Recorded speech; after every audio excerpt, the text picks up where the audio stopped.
Rafael, você vai começar hoje na nossa gravação.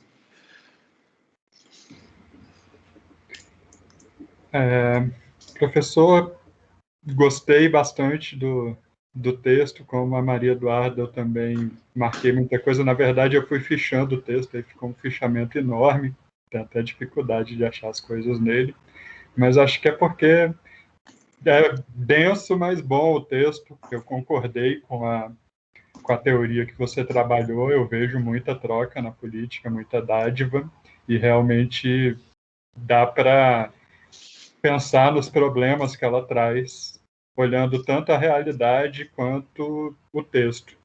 E no começo você fala em algum momento que tanto os textos que você usou quanto a sua pesquisa são do governo Fernando Henrique, e no final você fala que não viu muita diferença, muita mudança, mas que é complicado usar. Eu vejo realmente poucas mudanças, eu vejo nas descrições sobre o Congresso, são assim que as coisas acontecem ainda, mas o Bolsonaro me parece uma incógnita. No seu outro texto, eu acho, foi na tese, você fala que para ser presidente precisa de inteligência e sorte. Sorte com certeza ele teve, mas inteligência não parece, sabe? Pelo menos alguma inteligência há, eu acredito, mas é difícil da gente entender como ela se manifesta. Eu tenho uma outra frase que eu acho mais interessante, que eu não conhecia à época. Presidência é destino. Foi do FHC. Sim. Também outra coisa que eu depreendi do texto foi... Eu entendi melhor por que você fala que não houve golpe em 2016, mas acho que o texto explica melhor do que às vezes que eu ouvi falando disso. Acho que você focou mais nas relações, no negócio de que não foram desrespeitados os ritos, as regras, mas a tese desse texto, desse artigo agora, eu acho que ela é mais completa, de que além dos ritos tem a cultura, e tem aqui a frase, quando o conflito interrompe o fluxo de trocas, o que a experiência tem mostrado é que as partes envolvidas são expurgadas da política. Então, eu acho que o conflito foi longe demais e entendi o seu argumento. Eu acho que, para mim, pessoalmente, foi golpe, mas pelo contexto mesmo, pela vingança. Mas a vingança faz parte, né, do processo. Então, a gente teria que definir o que é golpe e o que não é golpe. Realmente não foi um golpe duro, talvez. Enfim. Eu tenho outras razões para dizer que não foi golpe. Depois, se você quiser, eu entro nelas. Tamires, você quer... Não, tá bom. Depois a gente continua. Tamires, você quer falar agora ou você quer ficar para depois? Não, eu posso falar. Eu, na verdade, não li o texto que a pessoa me entregou. Eu tive uma semana bem difícil. Meu tio acabou falecendo. Aí eu... Ai, meus sentimentos. Obrigada. Puxa vida, tá chegando próximo de todo mundo, né? Tá ficando muito, nossa, que complicado. Aí um outro, tipo, meu tio morreu na quinta, meu primo morreu na sexta, minha tia foi internada no sábado. Mas o seu primo foi por Covid? Não, né? O seu primo foi um acidente de carro. Foi Covid também. Não, foi Covid. Nossa, ainda teve esse do acidente de carro, meu Deus. É porque você tinha falado de um acidente de carro pra gente, né? Sim, também teve esse. Olha, Tamires, você... Puxa, nem sei o que dizer, mas... Não, tudo bem, professor. Eu até pensei em não vir para aula, porque eu não estou me sentindo muito animada para estudar, mas eu me sinto bem com a sua aula, então por isso que eu vim. Tá bom, seja bem-vinda. Se ficar aí, se você quiser falar alguma coisa, você avisa, tá bom? Beleza, eu te quero. Aline, e você, Aline? Oi. Professor, eu não cheguei a fazer fichamento porque eu li tarde da noite e realmente o fichamento estava ficando muito grande. E eu queria terminar de ler o texto porque eu estava muito engatada na leitura. Mas eu achei muito legal, principalmente, essa relação que você fez com o sistema de trocas de mols, que é um texto que já foi lido outras vezes em outras disciplinas, né? Principalmente de teoria antropológica e tudo, e que foi muito legal relacionar, enfim, com aspectos mais presentes, assim, né? Tipo, concretos, assim, que você consegue visualizar, como o Congresso Nacional. E aí, inclusive, comecei a pensar muito sobre o texto e até sobre o trabalho final, porque uma coisa que eu estava pensando, eu sei que não era o foco, né, do texto, porque quando se fala de presidencialismo de coalizão, a gente pensa principalmente na articulação, né, no grau de governabilidade do presidente, né, do executivo, se articulando com o legislativo. Mas eu pensei muito no impeachment, né, no golpe de 2016 e na participação empresarial também, né, porque a gente teve envolvimento de instituições privadas, né, da JBS, por exemplo, e é algo que não está realmente institucionalizado, assim, né, tipo, na política como algo formal, como algo claro, mas que tem um envolvimento e que também faz parte desse sistema de trocas, né? Até porque um dos motivos que impulsionou a participação do grupo JF, né, durante o processo de impeachment da presidente Dilma, foi essa questão do sistema de trocas, né? Foi uma nomeação para o ministério importante e tal, para os negócios desse setor. Então, eu fiquei pensando muito nisso. Eu achei muito legal, mas acho que minha cabeça foi um pouco para esse lado, já pensando no trabalho final. Rafael. Só uma questão rápida que eu esqueci, professor. Eu senti um pouco de falta de saber aonde a corrupção entra nesse sistema que você descreveu. Qual que é o papel dela? Enfim, a corrupção. É isso. Bela pergunta, Daniel. Então tá. Ana, e você, Ana? Como você está?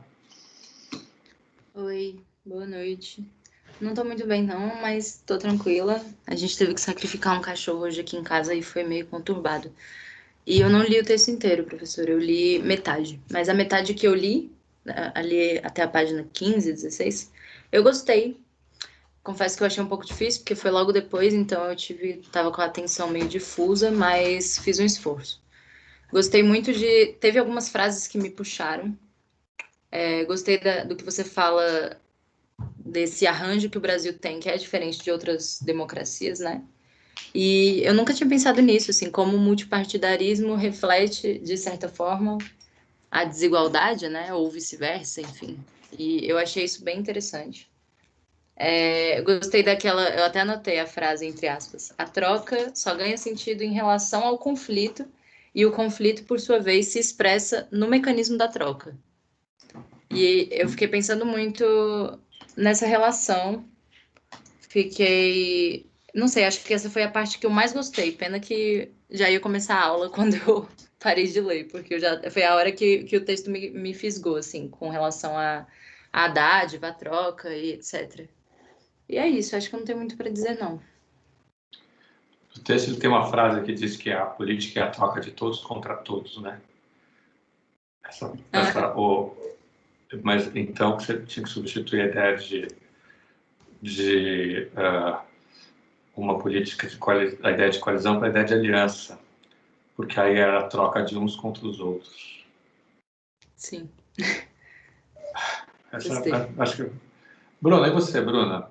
Quer dizer alguma coisa? Oi, professor. De novo, né? Eu passei um tempo assim sumida, mas inclusive meus sentimentos, Tamires, eu espero que fique tudo bem na medida do possível. Vocês estão conseguindo me ouvir direitinho? Muito bem. Então tá, eu vou até ativar a câmera, professor, para te fazer companhia, depois eu desligo. Mas só para ativar um pouquinho, fica aqui o tempo todo. É que você vai tomar um café no meio da aula. Professor, aí fica difícil. Não, mas assim, eu acho que achei muito interessante o fato... Quis ligar a câmera pelo fato de que você é o autor, eu achei isso muito bacana, acho legal essa troca. Não tive oportunidade de comentar sobre o texto anterior, que também era da sua autoria, assim. Pedi para a Ana ler para mim, eu acho que ela leu, ainda não consegui assistir a gravação. Mas eu gosto muito do jeito que você escreve, porque eu gosto muito de ficção. E eu gostei mais do texto anterior do que esse, inclusive. Porque o anterior eu achei que ele é mais chamativo, no sentido da escrita mesmo, né? Da literatura em si. Qual dos dois entra? Um dia em campo ou o ritual e o jogo? O primeiro que você passou seu, professor, que era você Tá. descrevendo, você chegando lá no congresso e as artimanhas que você teve que fazer, eu achei, assim, incrível. Muito bom aquele texto, muito bom mesmo. E só que eu gostei bastante desse também, assim. Achei ele muito mais técnico e dá para ver uma coisa que eu acho que acontece com todo antropólogo, que é a maturidade na escrita das coisas, né? Eu ainda não passei por essa maturidade, mas eu digo porque como a gente que trabalha lendo coisas antigas e novas de antropólogos e antropólogas, a gente vê a diferença na escrita, assim. Bom, mas também gostei muito da parte que a Ana comentou. Eu coloquei muita coisa, assim, grifei muita coisa. Eu tive uma certa dificuldade em entender exatamente o que seria a hipótese do desencontro, fiquei um pouco perdida. Mas gostei, achei muito interessante, assim, o fato de que você pega uma coisa que era jogada num contexto que não é nosso para jogar num contexto que é nosso, sabe? De entender que a dádiva e a troca, elas fazem parte de um contexto maior que é a tentativa de representatividade, o que é engraçado, porque, assim, parece que é para ser uma coisa legítima, mas, ao mesmo tempo, me parece que é uma coisa que é um pouco ilegal, sabe? No texto eu fiquei com essa sensação de que essa questão de você ter essa troca como... essa troca de favores, né? Me lembrou um pouco o coronelismo também, né? Assim, de certa forma. E eu nunca tinha ligado a dádiva com o coronelismo, assim, e com a política. Eu achei bem, bem interessante essa troca que você traz.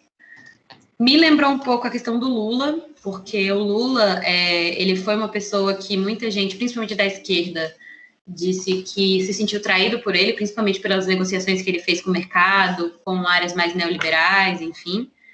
E me lembrou um pouco nesse sentido, assim, porque meu pai, ele é lulista, muito lulista, e muito petista. E eu lembro que uma vez eu fiz essa crítica, assim, pré-Bolsonaro, né? Porque atualmente eu amo o Lula de paixão. Quem fala mal do Lula perto de mim vai escutar muito. Mas pré-Bolsonaro eu fui fazer essa crítica, dizendo que o Lula, ele fazia muitas concessões. E meu pai me trouxe isso, assim, que ele não conseguiria fazer política se ele não fizesse esse tipo de concessões. E o seu texto esmiuçou isso que eu tinha que eu trazia, assim, como senso comum, sabe? Deu uma cientificidade, assim, para a questão. Acho que é isso, professor. Não tem muito mais o que acrescentar. O texto é muito bom, assim, muito bem escrito, as ideias são muito bem elaboradas, assim. Só tive muita dificuldade com essa questão da hipótese do desencontro. Se você me perguntasse o que era essa hipótese do desencontro, provavelmente eu não ia conseguir explicar. Então, gostaria que você entrasse um pouco mais nisso. É isso, muito obrigada. Camila.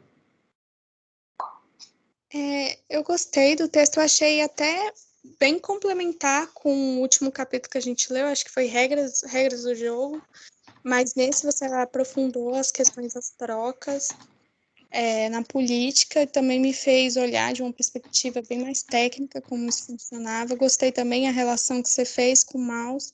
Eu gostei, foi uma leitura bem tranquila. Não tenho muito a acrescentar, acho que as meninas falaram muito bem das questões que foram apresentadas no texto. É isso. Tá bom. Daniel, Daily News, você achou? Eu? Então, achei um texto legal. E essa questão da troca, parece que a habilidade de fazer troca faz parte da virtude política, por mais que não seja correto, e que talvez esteja relacionado com corrupção, como falou o Rafael, mas parece que faz parte do jogo da política, pelo menos foi isso que eu entendi. Tá bom. Gabriel. Oi, eu gostei muito do texto, professor, achei muito legal. De uma forma geral, o assunto não foi novidade para mim, porque a gente já vem discutindo sobre isso lá em Teoria da Dádiva, né? Mas, enfim, eu tive a mesma dúvida do Henrique, eu acho que falou da corrupção. Não, Rafael, né? Falou da corrupção. Eu fiquei me perguntando aonde que ela entra no ciclo das trocas, né? Eu gostei muito quando você falou no texto que o ciclo não tem fim, porque não tem como você mensurar as coisas que são trocadas. Achei isso muito interessante. E eu fiquei com uma outra dúvida também, que lá no final do texto você fala que... No final do texto também é o título, né? Que é o mau destino, o inevitável mau destino.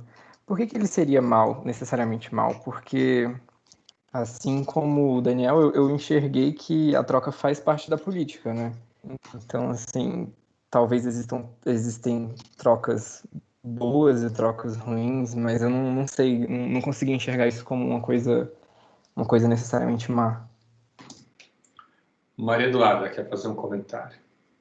Só para não esquecer depois, que quando o senhor for explicar melhor isso da hipótese do desencontro, de também explicar sobre a teoria da imperfeição social, que agora, quando eu fui ler minhas anotações, eu percebi que eu achei que eu não sei a diferença, sabe? Que eu achei que era quase a mesma coisa.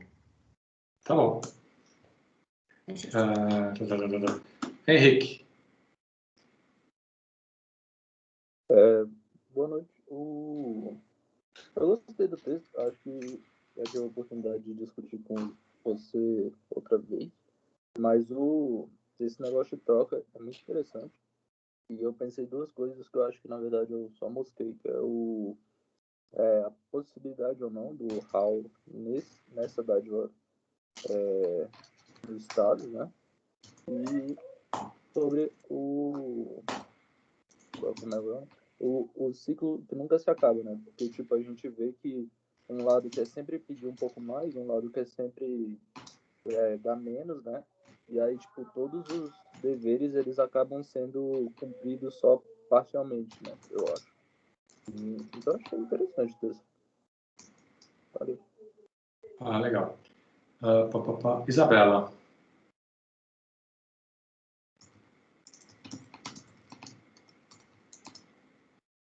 Isabela está sem microfone, é isso, Isabela?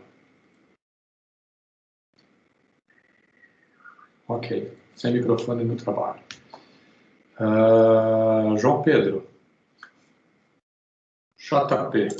Boa noite, professor. Boa noite, pessoal.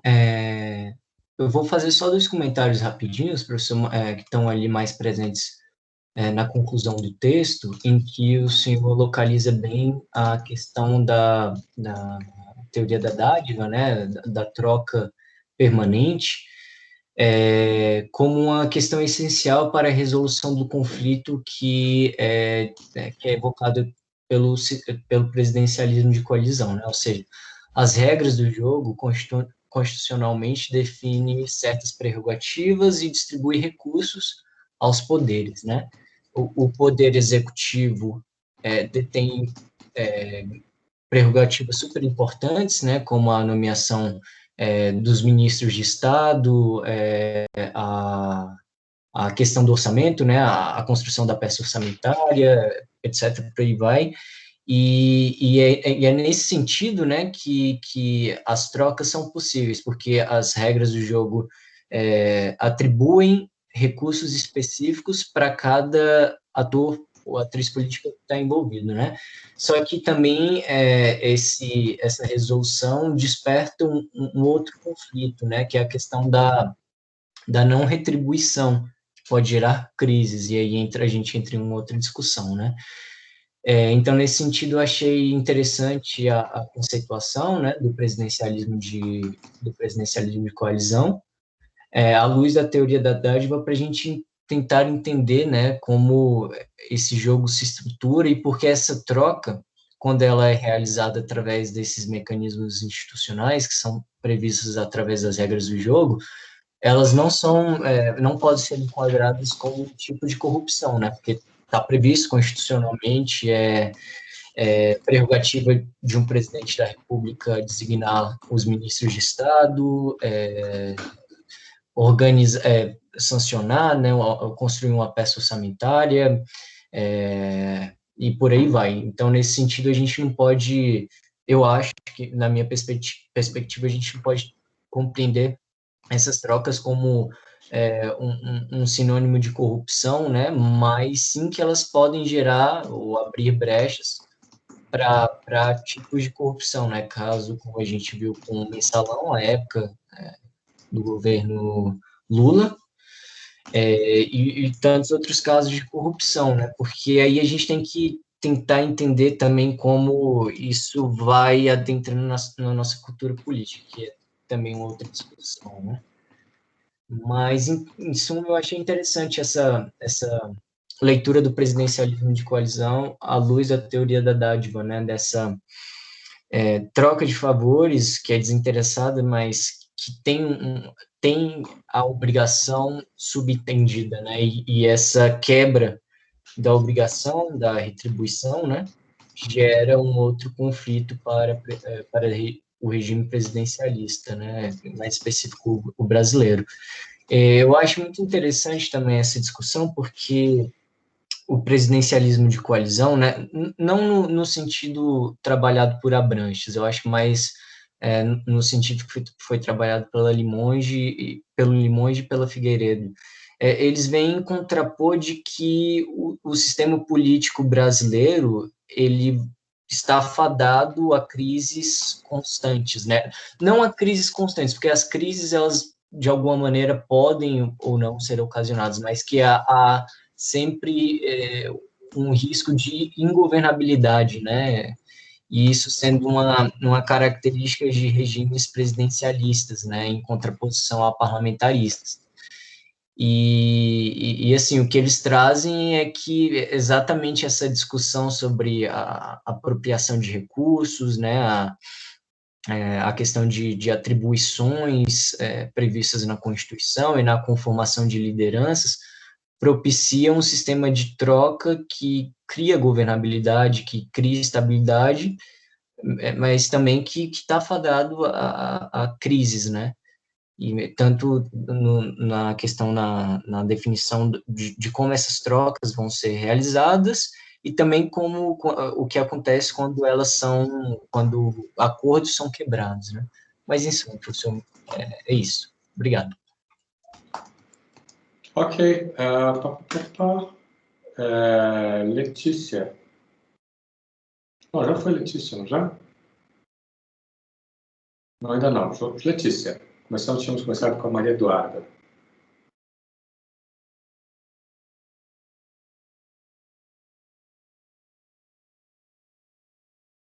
Professor, acho que a Letícia está sem microfone. Eu? Vocês não estão me ouvindo? A Letícia está. Ela falou que estava aqui também, Então, Luísa, você já falou alguma coisa? Você já tinha mencionado? Não, você já falou, né? Então tá bom, gente. Obrigado, vocês foram muito mais generosos do que eu merecia com esse texto, que o texto merecia. Esse texto eu ainda estou trabalhando nele, eu acho que me deu eu acho que eu preciso reformulá-lo. Eu acho que, enfim, mas eu não vou falar disso agora. Pois, se vocês quiserem, eu entro nessa questão. Mas vamos falar da coisa. E a corrupção, onde ela entra no sistema? A pergunta do Rafael, né? Bom, esse texto, ele na verdade, ele ia se chamar 2 tipos de troca. Só que eu comecei a desenvolver o texto, e aí, no final das contas, eu não consegui chegar até os 2 tipos de troca antes de terminar as páginas que davam para utilizar. Aí eu fiz esse desvio para tentar fazer uma coisa, vamos dizer assim, mais institucional, para discutir essa questão institucional. O ponto há vários pontos aí. O primeiro deles é que tem um texto do Heidenheimer, que está num livro chamado Political Corruption Handbook. Acho que é isso.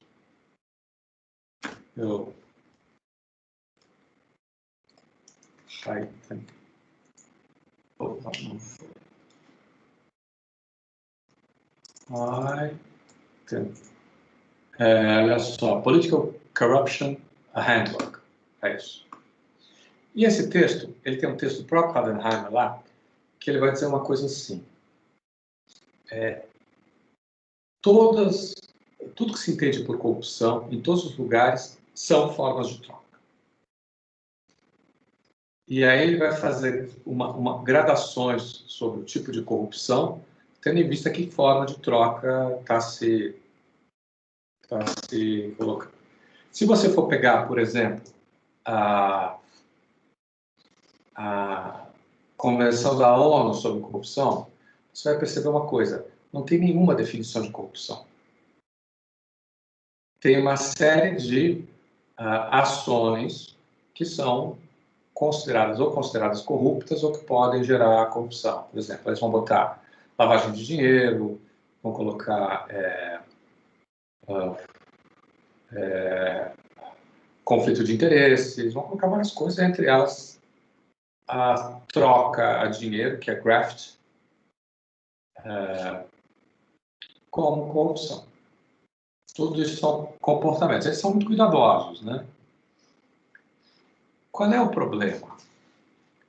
Eu, como antropólogo, desconfio de qualquer afirmação que se queira universalizante. Então, do meu ponto de vista, e o Hadenheimer, inclusive, é muito tranquilo dizer assim, isso aqui é a mentalidade ocidental. Dentro do Congresso, o que você tem? Você tem uma distinção muito clara entre dois tipos de troca. Uma troca é essa troca de favor, que o sujeito se compromete, que ajuda a criar maiorias, porque tem um tempo diferido, então você tem favores, na hora cria uma assimetria, que essa assimetria é utilizada pelos agentes para construir maiorias e conseguir enquadrar os deputados todos numa direção, colocar as pessoas para andarem numa direção só, que essa ideia. O texto tem uma ideia que a questão ela fica melhor articulada se, ao invés de você dizer que o objetivo é formar maiorias, você disser que o objetivo é fazer com que as pessoas andem juntas. Por que eu acho que isso faz mais sentido? Porque os mecanismos institucionais, eles são importantes. Acho que o texto, em um momento, diz que eles não são importantes. Mas o que o texto argumenta é que eles não são suficientes para criar maiorias. Ou seja, se você deixar os mecanismos institucionais por si só, você não consegue criar maiorias. Então, o argumento do texto é que existe uma dimensão que você também pode entender como institucional, não tem problema nenhum com isso, que está baseada nas regras da dádiva. Agora, qual é o ponto? O ponto é que essas regras, elas não são derivadas dos interesses dos agentes. Elas refletem a sociedade mais ampla, a sua dimensão cultural, social, econômica, política, enfim, tem um sentido aí de totalidade dentro da dádiva, mas não totalidade de botar tudo junto, de colocar de que a dádiva está tudo, mas no sentido de que ela permeia a nossa sociedade, né? E a dádiva junta dimensões que não podem, que para a nossa mentalidade não poderiam estar juntas. Então, e aí vem, mas por que a gente precisa da dádiva? Por que ela é necessária? Por que ela é insuficiente e por que ela é inapropriada? Ela é necessária, a ideia da necessidade da dádiva tem a ver com a hipótese do desencontro. O que é a hipótese do desencontro? Ela tem duas dimensões. E assim, uma das coisas que eu queria fazer no texto, mudar, é, em vez de centralizar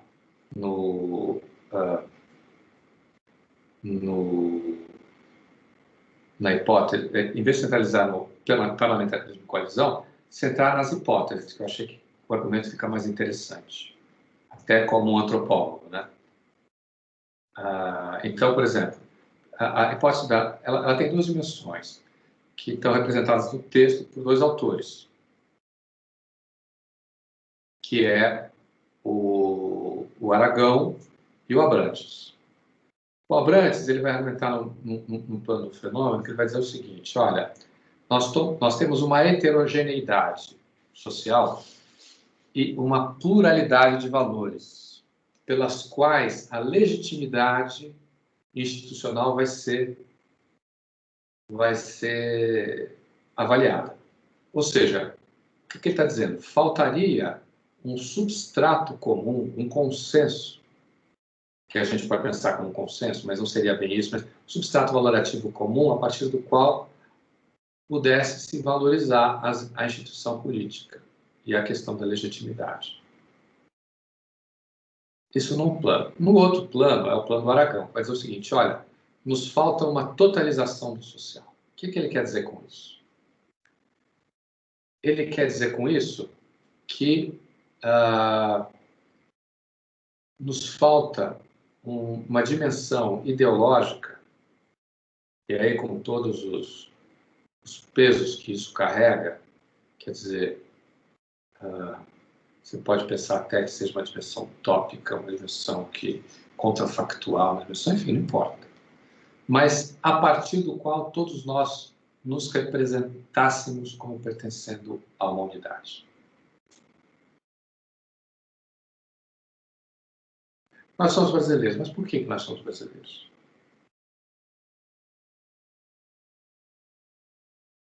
Nascemos no país, tudo bem. O que nos une? O que nos faz? Qual é a nossa identidade? O que nós somos? Eu tenho certeza de que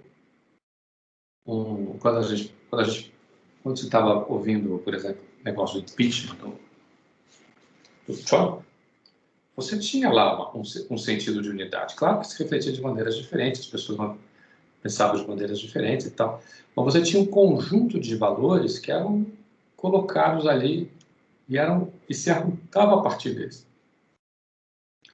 Onde estão os nossos? Onde está esse?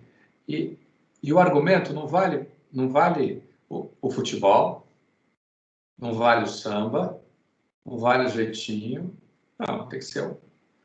Se você for pensar os ingleses, tem lá o Hume, tem Locke, tem o pensamento social, o Adam Smith, o utilitarismo, que funda uma certa maneira de ver. Tem a Carta Magna, tem uma dimensão densa. Se você for pensar os franceses, tem lá, tem Rousseau, tem o pensamento social, né? Tem Rousseau, tem Montesquieu, tem a Revolução Francesa,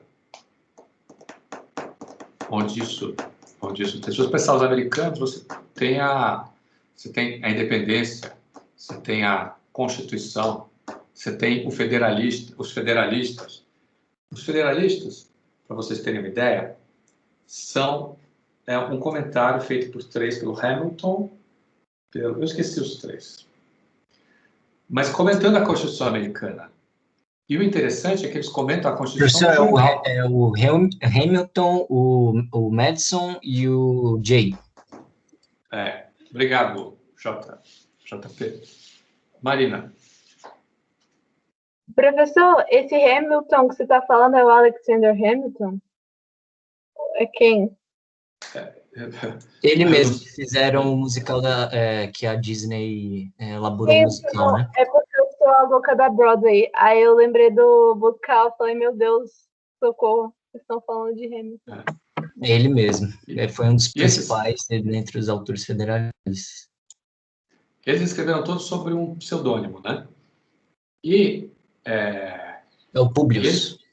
Publius, e publicaram nos jornais. Então, olha só, essa era a discussão da Constituição deles. Esse é o coisa, olha aqui a nossa identidade, olha aqui o que nós somos, olha aqui o que nós somos.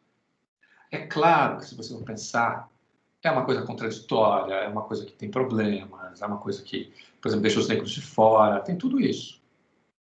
Mas lugar de encontro. É nesse sentido. Então, onde todos nós nos encontramos? Que ideia é essa que totaliza, que nos faz todos pertencer a uma mesma unidade? Onde é que estão essas regras? Qual é esse pensamento? E não me adianta, assim, e a própria dificuldade que vocês têm de enunciá-lo é, na minha opinião, uma prova dessa hipótese. Por quê? Porque se ele houvesse, ele tinha que ser tão óbvio para todo mundo que todos nós poderíamos imediatamente dizer, olha, não, mas por causa disso, disso. Diga, Henrique. Mas ele tem que ser, tipo, verdade ou ele pode ser inventado, assim? Tipo, de 30. É claro que é uma invenção, né? Em alguma medida é uma invenção. Quando é uma coisa que o Derrida diz, quando eles dizem assim, nós, o povo americano, assinamos essa Constituição. Quem é o povo americano? Não existe antes deles declararem isso na Constituição. Então, o fato deles declararem já vamos dizer assim, constitui o povo americano. Então, tipo, nessa linha, eu acho que, tipo, isso seria essencial do brasileiro, seria, tipo, as coisas que falam o Buarque e o Freire e uma certa forma de racismo velado, né? Ou, tipo, até de ter muita coisa por debaixo dos panos, assim, que não saem para a sociedade. Não sei. Poderia, mas isso não forma um encontro, um lugar de encontro, uma totalidade nos qual nós possamos fazer parte. Isso são características nossas. E aí você tem razão. Ou seja, essa é uma tese do Aragão também que eu estou plenamente de acordo. A gente tem ao lado de uma teoria do jeitinho, da sociabilidade, da convivialidade, da cordialidade, nós temos uma sociedade dividida, distanciada, que se estranha, violenta. Essas duas coisas têm que ser entendidas em conjunto.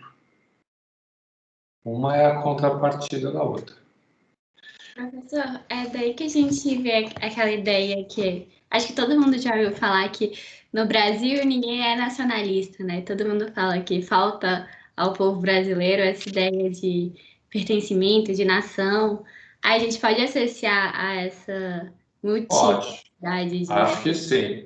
Acho que sim. Claro que o tema da nação é mais complexo que isso, mas acho que pode. E tem aí uma dimensão que Então, olha só, pensa só, como nós não temos essa totalização, então, repara, o que a gente tem? Isso acaba tem uma série de impactos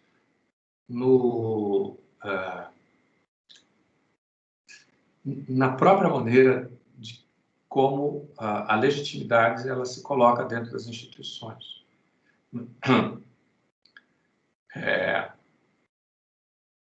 Então, sim, mas eu estava falando disso para falar dos dois tipos de troca. Não, estava na primeira hipótese. Tá. Ela é necessária. Então, quais são as alternativas à troca? Primeiro, vamos supor, partidos políticos. A gente sabe que partidos políticos eles são importantes, claro, mas não é partidos políticos que a gente constrói maioria. Segundo, ideologia.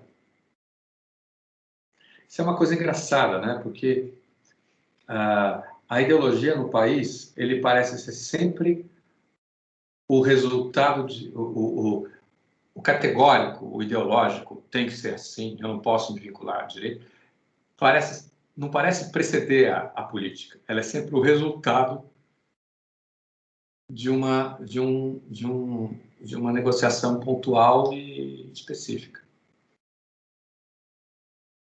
Tanto é que alguém tinha feito essa pergunta para mim, que era o quê? Que era como que... eu esqueci, vocês me ajudem. Eu até anotei aqui, mas até eu achar vai ser difícil.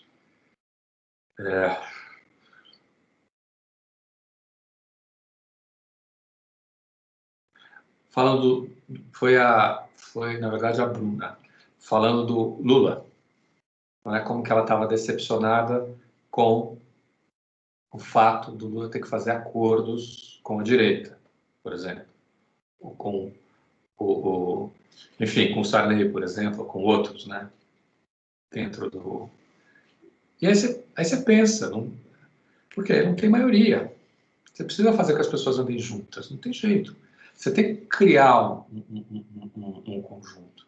E como você não tem, vamos dizer assim, uma dimensão ideológica que seja capaz de abarcar todo mundo, e seja capaz de utilizar argumentos, o que você vai fazer? Você vai fazendo...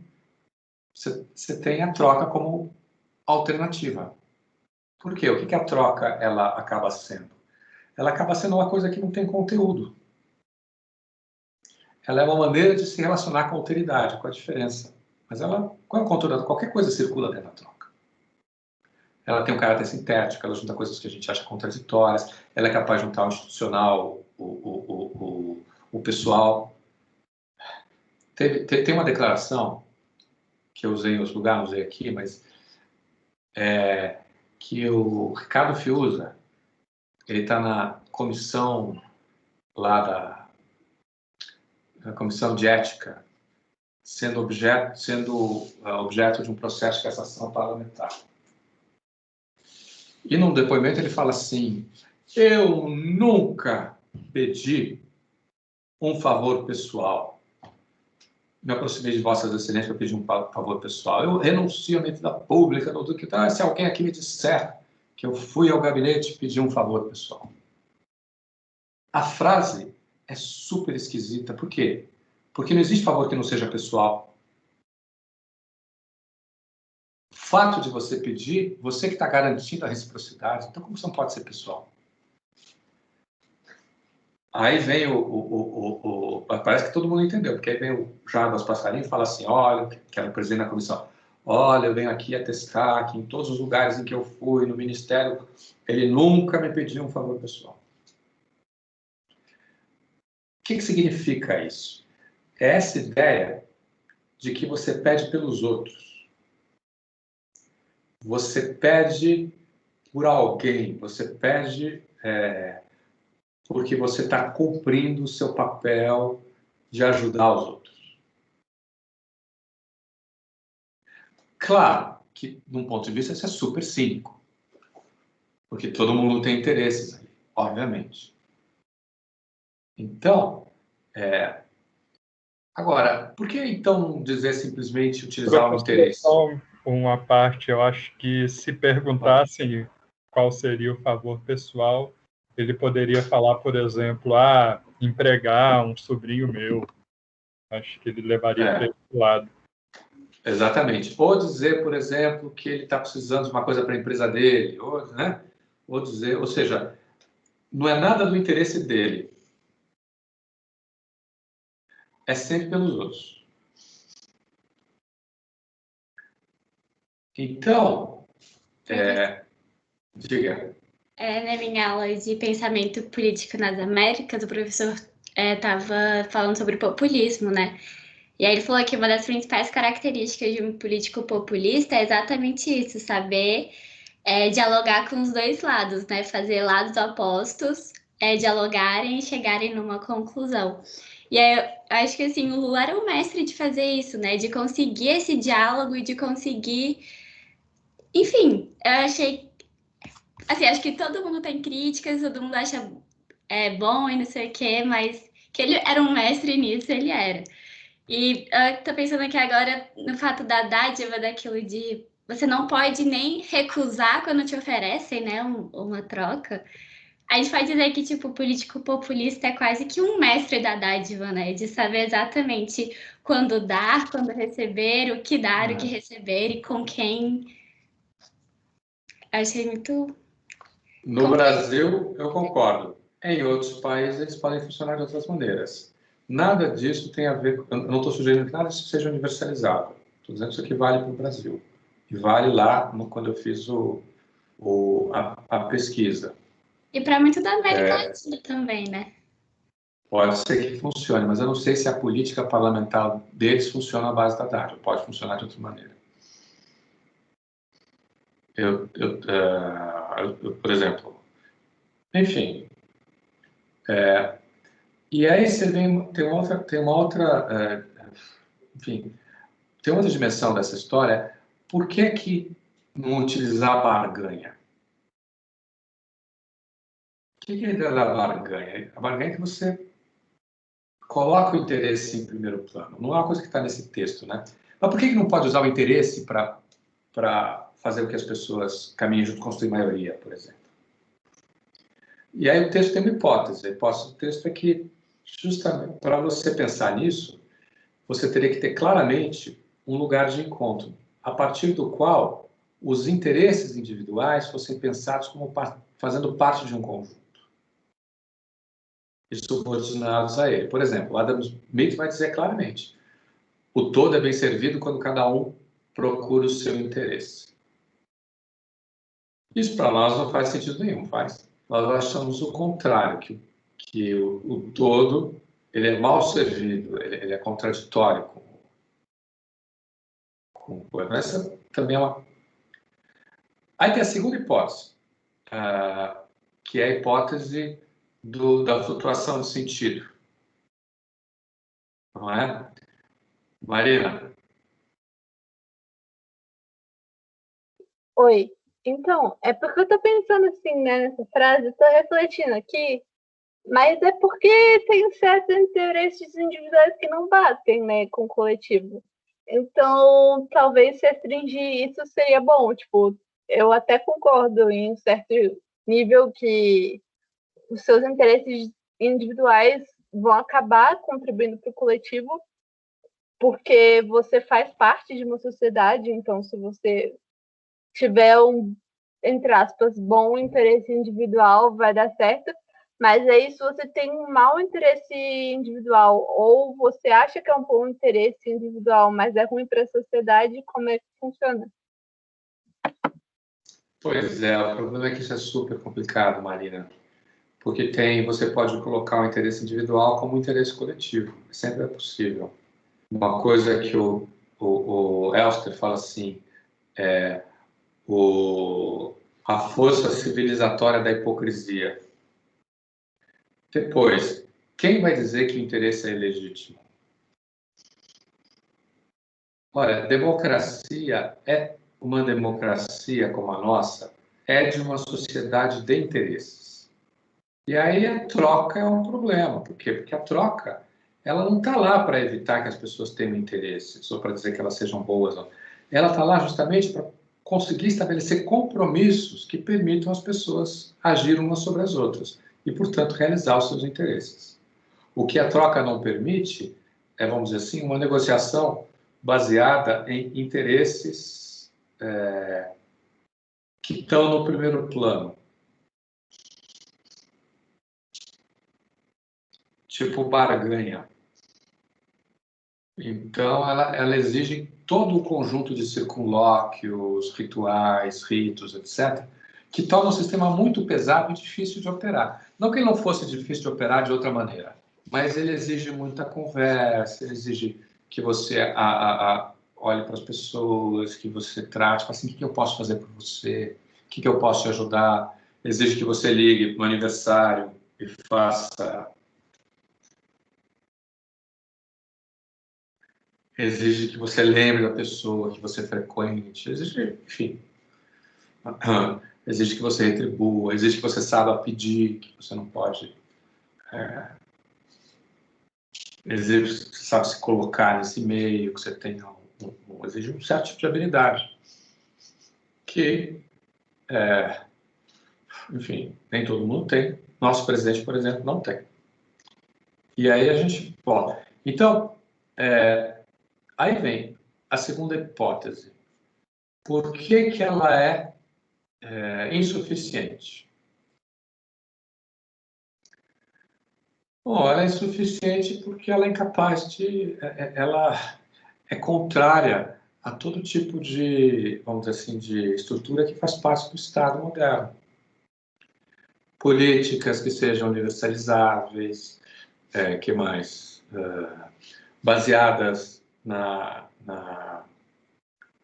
assim, o impacto que elas têm na vida das pessoas, que pode, a princípio, ser mensurável. O fato de que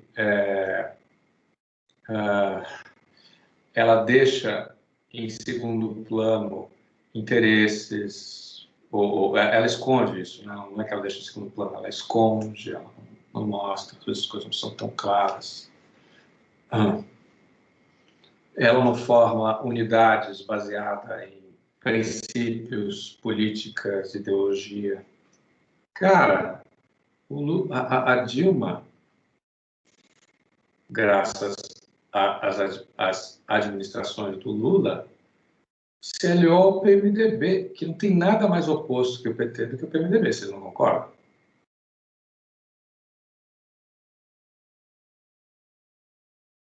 Ganharam 2 eleições, mas no final ela acabou sendo impedida. Professor, eu não sei lá se é o mais oposto de todos, assim, eu acho... Super de direita, que não tinham nada a ver com as políticas sociais, conservadores, favoráveis a agronegócio, etc. Contrários à demarcação de terra. Por que eu falo isso, professor? Porque, assim, o que acontece é que, pela história que eu sei do Lula, né, eu posso estar falando besteira, mas, assim, ele sempre, na trajetória profissional dele, até antes de ser político, ele era aquela pessoa que negociava, né, com os grandes chefes, e aquela pessoa que fazia meio que uma mediação para os trabalhadores, porque ele era o líder do movimento sindical. E aí eu acho que não é completamente assim oposto, porque ele que criou o PT, né? E como ele já tinha essa via um pouco mais de a gente pode adentrar alguma estrutura que a gente acha que é super concreta e que é super difícil, né, de se abrir, e a gente pode chegar num consenso. E, ao mesmo tempo, eu ainda posso ganhar poder com isso, entendeu? Então, acho que foi um pensamento dele inicial já, porque ele queria que o partido dele tivesse também para poder fazer alguma coisa. Então, talvez não seja. A minha hipótese é oposta à sua. Pode ser que você tenha razão, mas a minha hipótese é oposta à sua.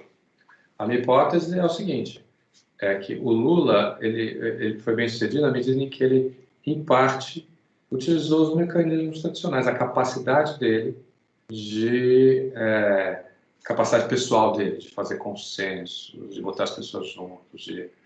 Tirou o Lula, o que aconteceu? O edifício desmontou.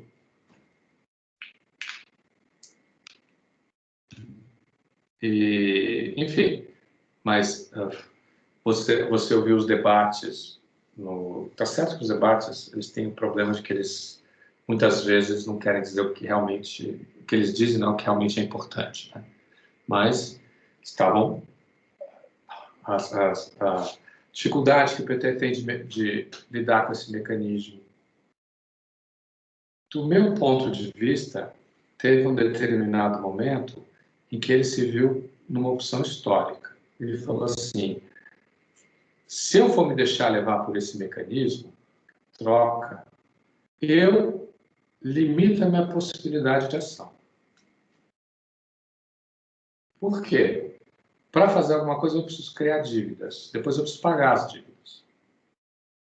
Se eu não pago as dívidas, o que acontece?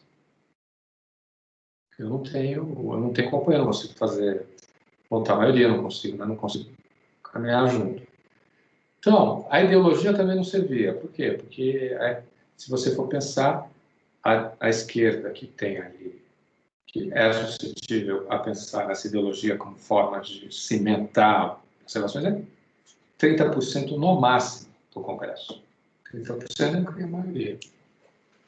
Aliás, era menos, eram 100, contra a Dilma, foram o quê? Foram 117 votos favoráveis, contrários ao impeachment, foi? Isso é o quê? Um quarto do... Esse é o tamanho.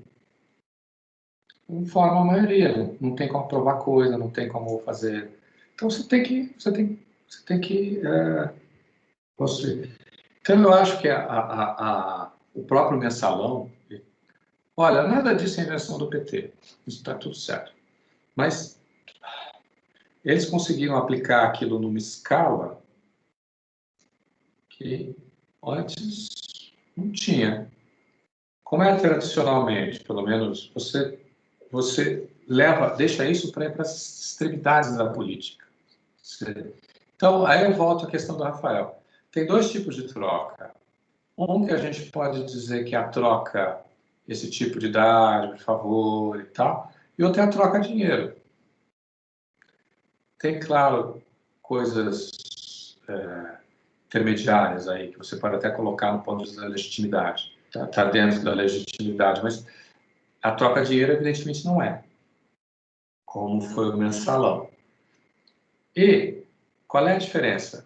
A diferença é que você tem, primeiro, um ciclo curto. Então, você tem um ciclo que não é um ciclo longo, em que você fica devendo um favor, você não sabe a contrapartida e tal, tem um acordo, vamos caminhar juntos, eu preciso de você precisa de mim, etc.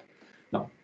É um ciclo curto, eu te dou e você me paga, acabou. É um ciclo que não deixa dívida, então, ao contrário da dádiva, ele não deixa... Eu paguei para você, você fez, você nem me deve mais nada, nem eu te devo mais nada, acabou. Então, ele tem um tipo de estabilidade diferente do tipo da dádiva. Terceiro, ele é quantificável. Eu apoio, portanto. Você quantificou aquilo que a minha ação é quantificável. Diferente da dádiva, que é a própria contrapartida também pode estar sujeita a uma negociação dentro da política, né? Uma negociação, etc. Então, ela é inapropriada por quê? Porque ela é contrária aos mecanismos de funcionamento do Estado moderno. Professor, a gente pode dizer que a troca que é aceita, né, seria a troca que não é vista como corrupção, seria a troca que é justificável pelo sacrifício? Tipo, a troca que Acho que sim, eu acho que você fez uma boa ligação, que é a troca pelos outros, né? É o meu sacrifício, eu estou aqui porque não é porque eu tenho interesse, porque eu estou me sacrificando em nome dos outros. Uhum. E eu vou até anotar isso aqui, porque isso aí vai me ajudar. Obrigado, Eduardo.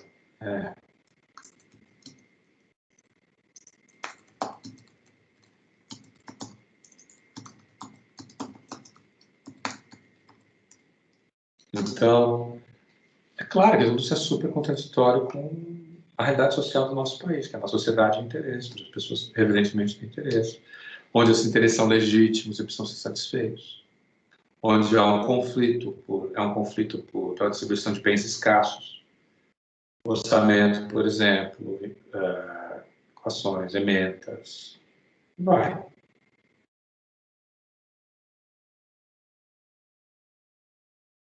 A troca tem um mecanismo, tem um caráter, tem um outro problema. O problema é de que a ideia do... Bom, por que ela é insuficiente?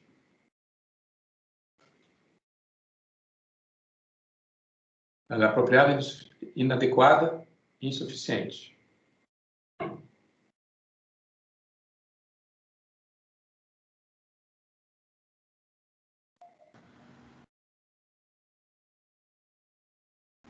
Talvez porque ela precisa ser apoiada por alguma outra coisa, talvez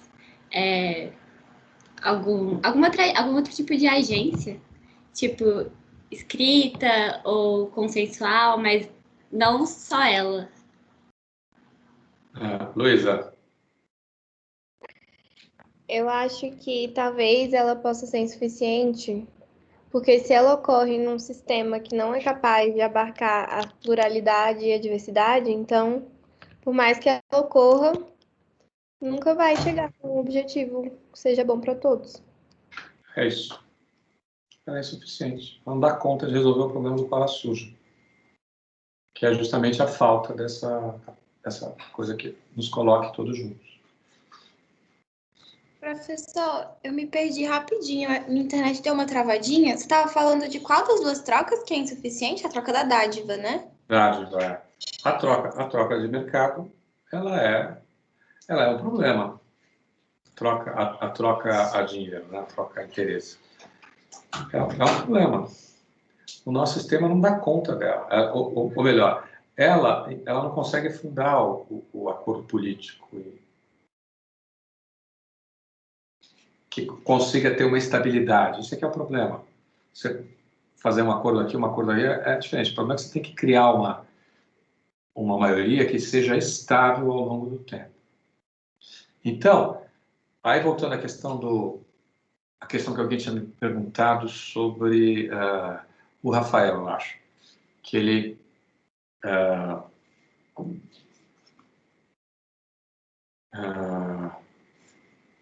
de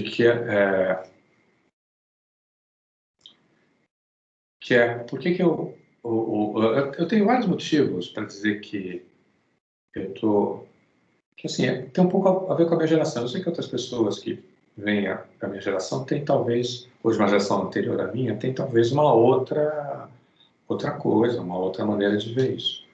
Mas para mim, eu era pequeno, 64, eu nasci em 65. Não espalhem para ninguém.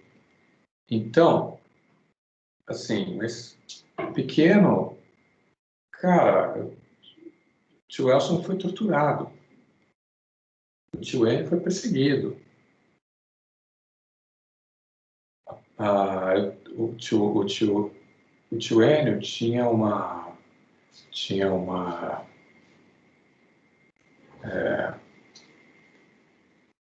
tem um texto, né? Ele fez o mestrado dele na USP, tá? Tem um texto que tem até ele aqui. Não é nada demais. Mas porque ele escreveu isso, ele foi perseguido. O papai tinha medo de ter o texto lá em casa. Nós tínhamos uma cópia em casa. O papai tinha medo. O vovô, quando eles estavam perseguindo o tio Enio, o vovô tinha um sítio em Itu, pegou os livros, tio Enio, Marx, todas aquelas coisas, e levou lá para botar fogo. A polícia cercou o sítio. Foi em direção... Choveu muito, atolou, então eles não conseguiram chegar. Eles conseguiram queimar tudo à noite. O tio Elson... Então, assim, onde é que estão os tanques? Onde é que está o AI-5? Onde é que está a censura?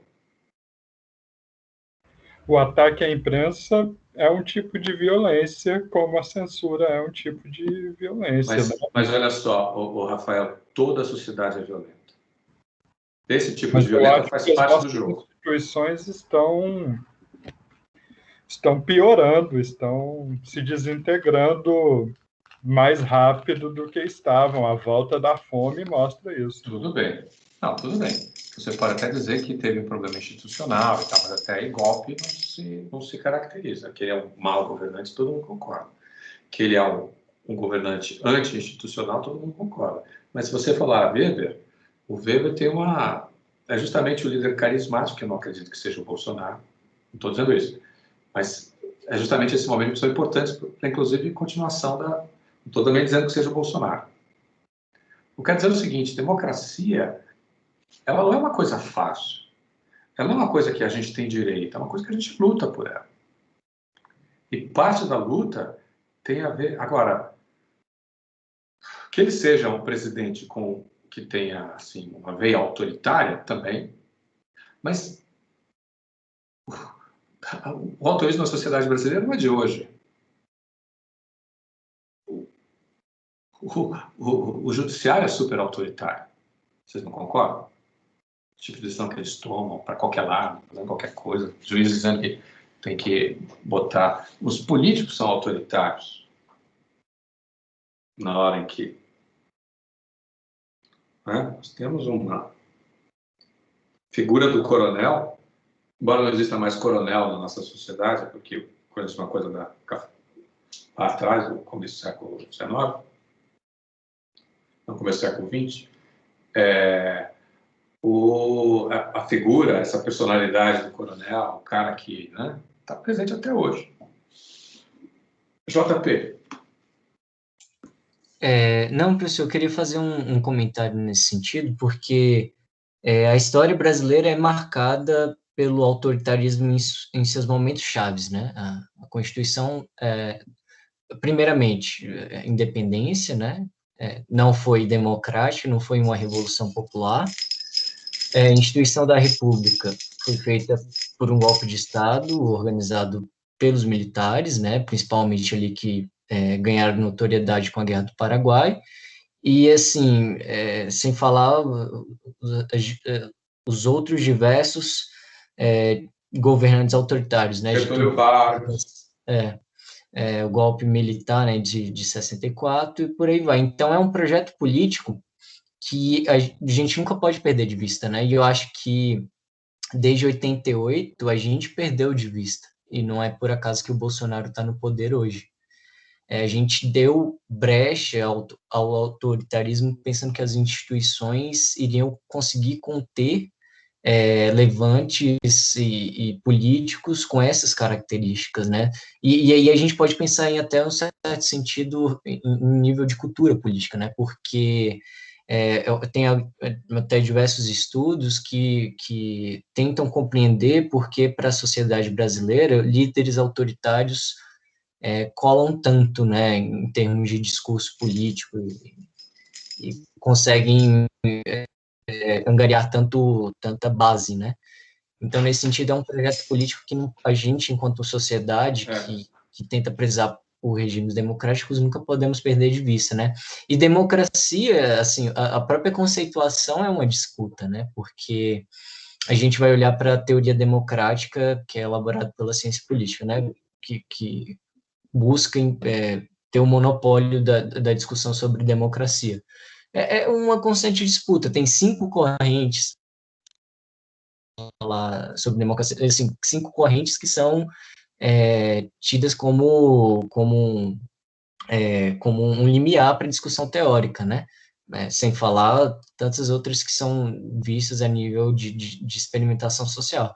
Então é isso, né? Assim, a gente nunca pode perder de vista de que a democracia não é simplesmente um sistema concorrencial, minimalista, né? Que são eleições. É uma coisa dada uma vez por todas, que todo mundo obedece e que tem um caráter moral absoluto e que se você... Eu estou de acordo, é isso. Democracia é demais. Democracia é um sistema que ele convive com intransigentes. Faz parte. Se fosse uma monarquia absoluta, quem fosse contra o governo,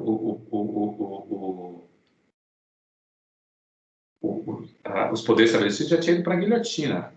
Ou então estava lá na prisão lá do Conde de Monte Cristo, né, lá onde ele fica. Então, é isso. Ou seja, você tem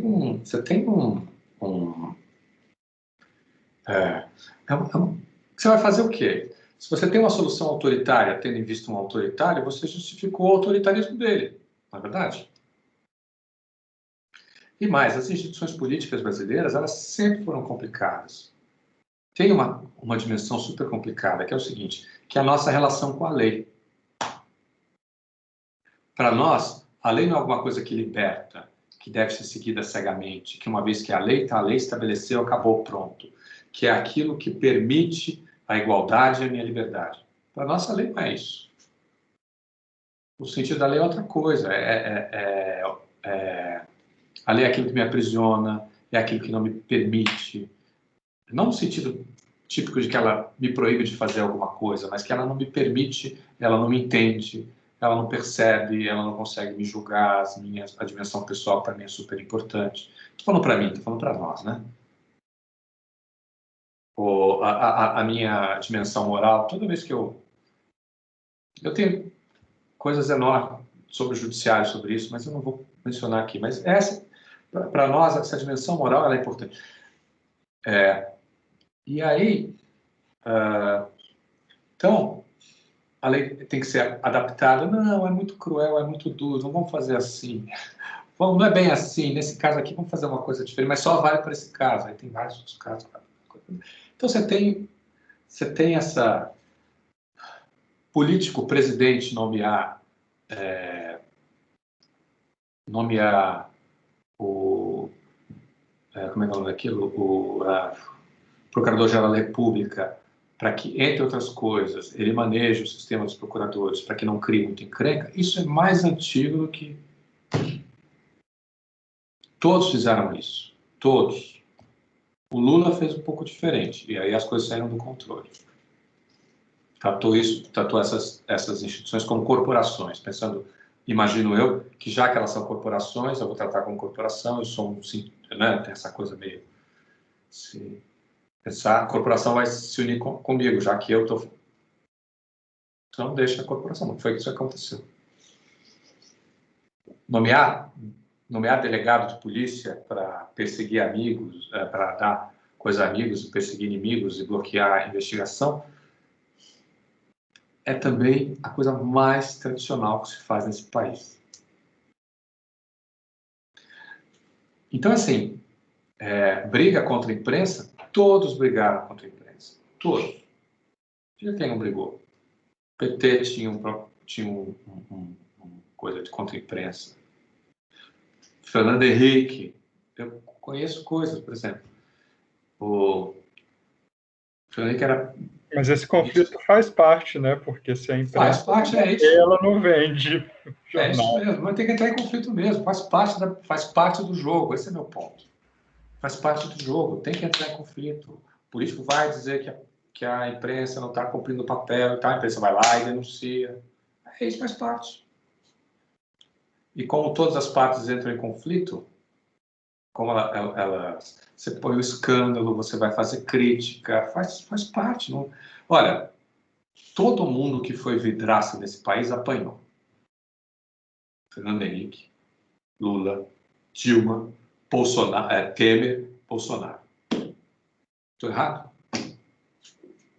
Porque é parte do jogo. Tem que bater. Faz parte, esse é o papel dele, tem que bater. E, professor, tem uma parte no texto que o senhor diz que quando o presidente ele é obrigado a escolher um lado, ele perde um pouco do poder dele? Por quê? Porque eu sou presidente, vocês estão brigando, eu escolho o seu lado contra os outros, eu estou te apoiando. Quando eles vierem em cima de você, vem em cima de mim também. Mas preciso fazer isso. Garantindo um apoio também? Porque se você não fala nada, nenhum dos lados tem a certeza. Mas vamos supor que você fique brigando com a Luísa. Quem quer que ganhar vai ter que fazer um acordo comigo. Então, por que eu vou interferir no... Existe uma maneira. Quando o presidente não quer que a política comece, ele nomeia rápido. Simples. Porque a política não tem. Já nomeou, acabou. Não tem mais política. Quando ele deixa, porque as pessoas vão brigar, os dois lados se enfraquecem. No final das contas, ele escolhe... Se os dois se enfraquecerem, se um ganhar, ele certamente ganhou, mas está enfraquecido, porque ele apanhou também, né? Professor, o caso do PSL, partido pelo qual o Bolsonaro se elegeu, ele vai contra tudo que está dito no texto, né? Porque eles partiram ali no início do governo, o líder deles perdeu completamente o poder, porque só liderava parte da metade, e eles não conseguem negociar para fazer as proposições deles andarem. Teve um caso incrível que aquele que foi preso, o bombado, ele fez um requerimento para que se ouvisse o Glenn Greenwald e viu que a oposição gostou do requerimento, e aí ele começou a tentar retirar. É o Daniel Silveira. Amadores. É o que dá você botar amador para fazer trabalho de profissional. E esse caso eu acho que é muito paradigmático da tese para a leitura a partir da tese do presidencialismo de coalizão, porque mostrou que se não há um acordo mínimo entre executivo e Congresso, fica impossível o executivo governar, né? Ele perde todos os meios de aprovar pautas, de aprovar orçamento, etc. Assim, a guerra aberta do Bolsonaro ao Congresso... Não ajuda. Não ajuda. Esse é o ponto. O presidente, se ele sabe lidar com esse mecanismo, ele se coloca para dentro do conflito, deixa as pessoas brigarem. Ele administra o conflito. Então, por exemplo, não é inteligente para um presidente querer ocupar todas as posições do Estado a partir de uma visão ideológica apenas. Por quê? Porque, por causa dessa heterogeneidade. Porque nenhuma dessas coisas contém o resto. Então, o que faz o presidente? Como é que ele negocia isso? Então, por exemplo, ele precisa ter um ministério que vá defender o meio ambiente. Por quê? Porque você tem muita gente que defende o meio ambiente, e o meio ambiente eu acho importante. Né? Todo mundo acha importante. Tem regras que ele precisa colocar ali, etc. Ele, por outro lado, precisa ter tem outro grupo no país que tem a ver com a mineração, que também é uma dimensão importante. Né? A mineração está aí, a Vale do Rio Doce, que, apesar de todo o desastre ambiental, é uma fonte importante de empregos, enfim, recursos, dividendos, tudo isso. Depois, tem os indígenas, que são também uma parte importante do país. A gente não pode... Então, o que você faz? Você não pega e coloca todo mundo que... Você tem que ter políticas e coisas especiais, ou pelo menos, para cada um desses espaços, que vão juntar pessoas com as quais você pode conversar, com as quais podem te apoiar, que você pode precisar, etc. Então, você precisa ter, vamos dizer assim, super caras no meio ambiente. E você precisa também ter caras que vão pensar no desenvolvimento nacional, no coisa, e vão ter que pensar, mas peraí, a gente vai ter que, se a gente tiver esse tipo de coisa aqui com proteção ambiental, a gente não vai ter empresa, a gente vai ter fome, as pessoas vão passar fome. Como é que a gente faz? Nem sempre a questão se coloca desse jeito. Estou colocando no extremo. Pode acontecer. Então, o que você tem? O que você faz? Você multiplica, você pluraliza o Estado, você coloca essas pessoas dentro do coisa e faz elas pensarem para você. Aí tem um conflito, o que você faz? Qual é o lado? Qual é o outro lado? Como é que eu administro um? Como é que eu administro o outro? Até onde eu posso ir? Até onde eu não posso ir? Quais são as consequências do conflito? O que eu não posso abrir mão? O que eu posso negociar? Eu preciso ter uma visão de médio prazo, uma visão de longo prazo. Ok, médio prazo eu não consigo, mas como é que eu faço lá na frente?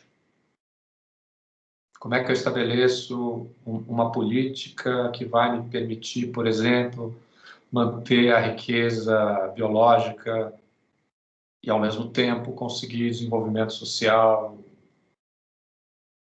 Não tem uma solução. Tem uma série, porque esse é conflito. As pessoas estão em conflito o tempo todo. Porque tem ideologias diferentes, tem interesses diferentes, acreditam em coisas diferentes. Você tem que administrar tudo isso. Se você não consegue administrar tudo isso, você não consegue, você está sempre entrando em conflito. Você está sempre...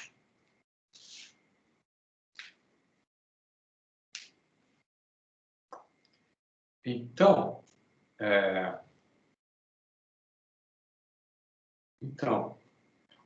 aí o que você faz nessa sociedade heterogênea que não tem coisa?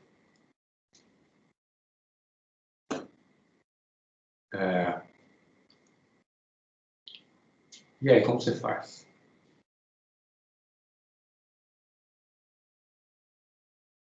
Então...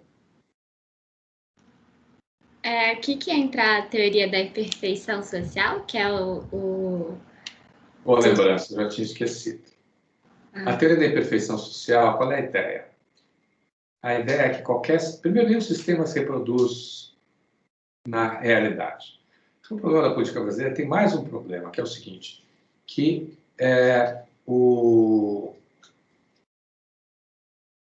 que você não tem regras prescritivas nem preferenciais, mesmo que seja um modelo idealizado. O Gabriel vai entender, né, Gabriel? A gente discutiu isso longamente. Então, não tem uma regra que vai dizer com quem trocar, o que trocar. Isso depende do quê? Da circunstância, da posição, da habilidade, E todo o sistema é feito para você multiplicar a necessidade de troca, a necessidade de coisas que você tem que dar para conseguir alguma coisa. Ou seja, todo o sistema exige que para você consiga alguma coisa, você tem que se comprometer com o outro. E, portanto, com o pedido do outro. E, naturalmente, com os interesses do outro. Se você, dessa perspectiva, o que você tem? Você tem como, não só você não tem uma regra, como a equivalência, ela é sempre pós-facto. Por quê? Porque a regra não é anterior. Então, você sabe se alguma coisa foi equivalente depois que a coisa passou. Por quê? Porque toda essa troca tem a ver com movimentar alguma coisa. Isso pode ser mal ou bem sucedido. A troca não significa que ela vai conseguir ser realizada ou que ela vai ser efetiva. Não, tudo bem. É o seguinte, eu estou trocando para conseguir alguma coisa, não significa que eu vou conseguir.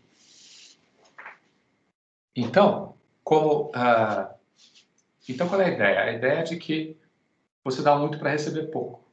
Você deu mais do que você deu. Como todo mundo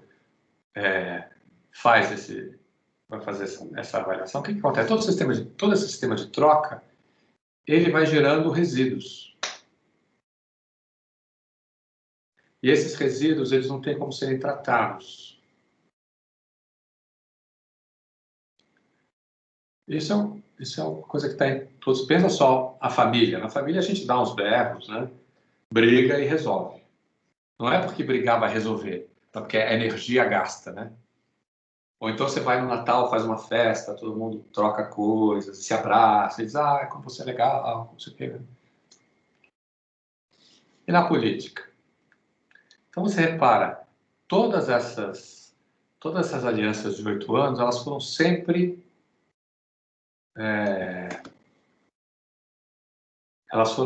se desgastando, né? E acabou lá no impeachment da presidente da Dilma. Eu acho que aconteceu com a Dilma e está acontecendo com a Dilma é um pouco diferente, mas eu acho que o caso do Bolsonaro é muito parecido com o caso do Collor. Ambos foram eleitos depois de uma crise enorme no sistema político. No caso do Collor, foi o Sarney, que era um presidente ilegítimo. Ele ganhou legitimidade, porque ele não era um cara da democratização, ele era um cara da arena, que era o partido do governo, era o partido do governo militar.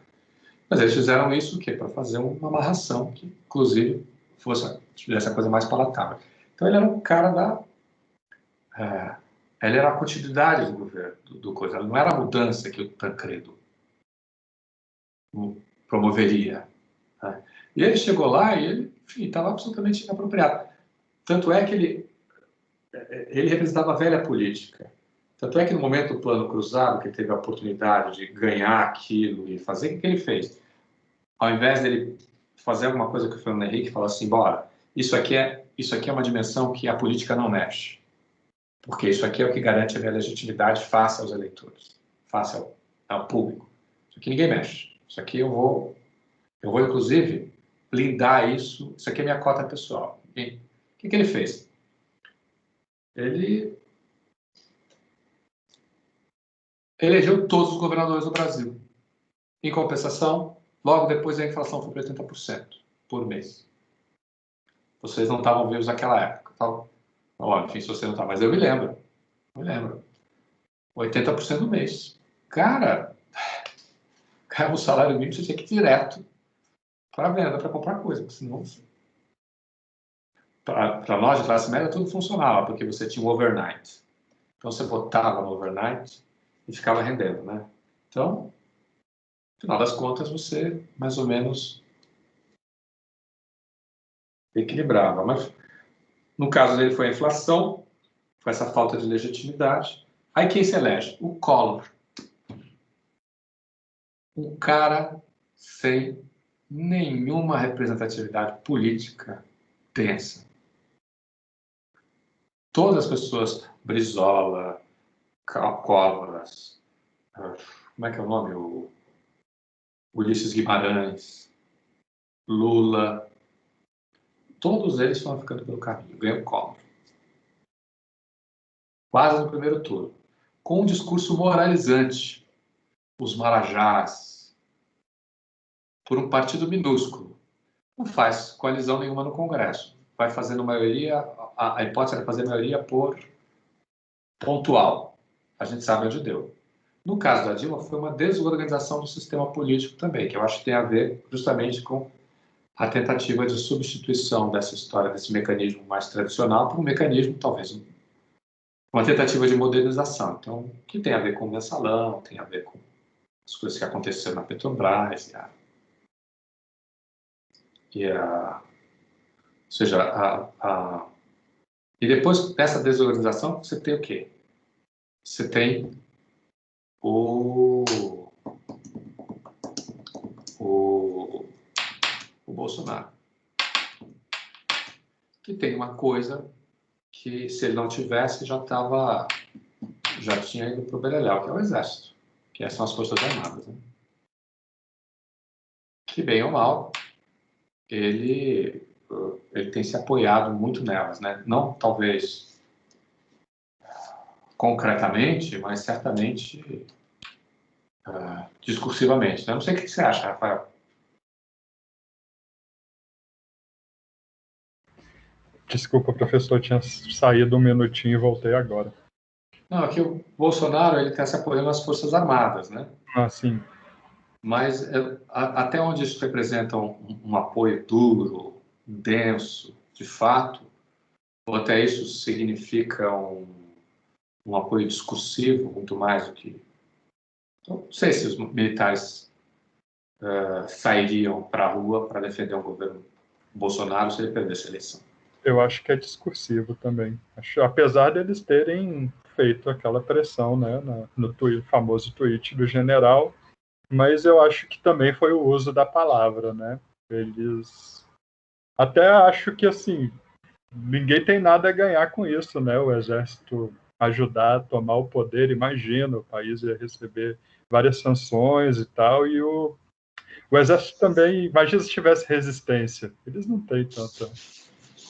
E assim, você tem um problema, você tratar o Exército como partido político, você vai politizar, o que significa que você tá quebrando duas coisas que são super importantes, que é a disciplina e a hierarquia. Então, assim, eu acho que tem muitos problemas nas teses do Piero, né? Que eu gosto muito, aliás. Assim, fez sentido a teoria da imperfeição social, Maria Eduarda? Acho que fez, assim, quando a gente discute sobre ela, mas se o senhor pedir para eu explicar de novo, eu não vou conseguir explicar sem dar o exemplo dessa conversa. Tá bom. Gente, vamos fazer uma última rodada? Tem alguém que quer fazer mais alguma pergunta? Tem alguma... JP. Professor, eu queria fazer uma questão mais relacionada à discussão de troca, não a nível institucional, né? A gente fez nossa discussão sobre a organização dos poderes, organização do sistema político brasileiro. Não, mas eu estou pensando por trocas a nível social. Está falhando. Seu microfone está falhando, JP. Agora melhorou? Ele tá bom, mas ele está falhando. Ele vai e volta. Tá certo, vou depois tentar arrumar aqui. Mas, enfim, professor, eu queria tentar depois a gente discutir essas trocas a nível político e social, né? Tentando pensar, por exemplo, a discussão de clientelismo, de mandonismo, né?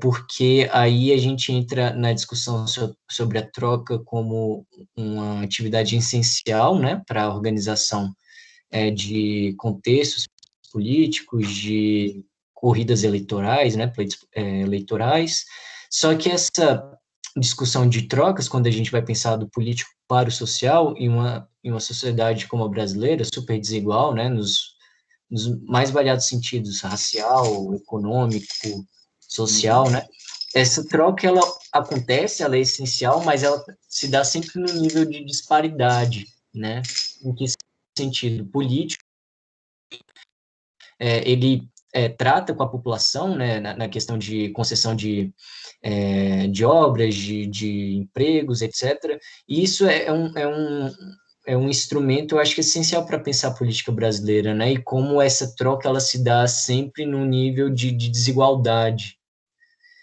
porque a maneira como os políticos, como a classe política monopoliza, né, os recursos e troca com a população, eu não estou conseguindo formular bem, mas, assim, toda a discussão que a gente pensou para falar sobre, que a gente citou na questão do coronelismo, né, que é fundamentalmente um sistema de troca que organizava o sistema político brasileiro nos 3 níveis da federação, né, então, e pensar hoje as trocas, continuar pensando, né, o clientelismo, os mandões, eu acredito que é super essencial também para iluminar mais os contextos políticos de desigualdade.